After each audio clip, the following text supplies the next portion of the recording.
আসসালামু আলাইকুম। কেমন আছেন সবাই? আপনারা দেখেই বুঝতে পারছেন এটা আমাদের বাসায় ঈদের ভিডিও। এই তো আমার দেবর আর এবং আমার হাজব্যান্ড দুজনে নামাজে যাচ্ছে। আপনাদের সবাইকে ঈদ মোবারক জানাচ্ছে। সবাই ঈদ মোবারক জানাতে ভুলবেন না।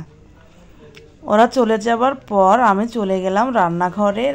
আমরা সকালে খাওয়ার জন্য রান্না করেছিলাম হাঁসের মাংস, খিচুড়ি, রোস্ট, পোলাও, টিকিয়া, অনেক ধরনের খাবার, সেমাই, পায়েস সব কিছুই আমাদের মেনুতে ছিল। কিন্তু সব কিছুই ভিডিও আমি আপনাদের সাথে শেয়ার করতে পারিনি।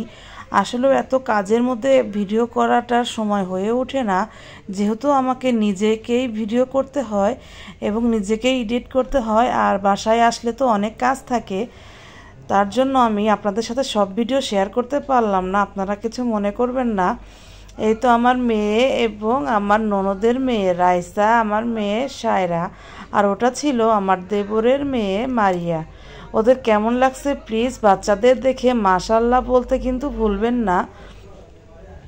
আমার সোনামণিদের দেখতে কিন্তু ভীষণ ভালো লাগছে। এই তো আমার সোনামণিরা সুন্দর করে হাতে মেহেদি দিয়েছে।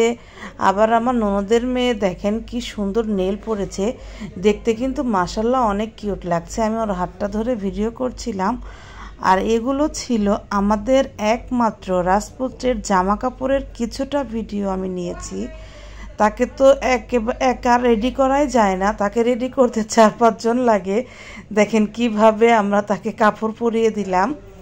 কাপড় পরাতে গিয়ে ওর মামা, ওর মা, আমি কি রকম একটা অবস্থা। তারপরে তাকে ছবি তুলবো, তার ছবিটাও তোলা যাচ্ছে না, তুলতে দিচ্ছে না সে।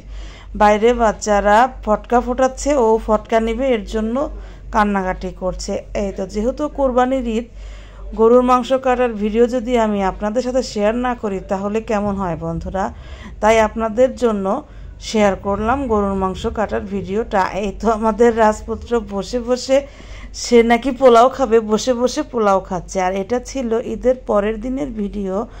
আমার দাদির জন্য আমার আব্বা এবং আমার চাচারা সবাই মিলে প্রতি বছর কোরবানির ঈদের পরের দিন আমরা ছোটোবেলার থেকে দেখে আসছি আমার দাদির জন্য এই খরচের আয়োজনটা করে। এখন আমার দাদাও মারা গেছে, এই তো কিছুদিন আগে, দুজনের জন্যই এখন এই প্রতি বছর কোরবানি ঈদের পরে মাছ দিয়ে এই আয়োজনটা করা হয়।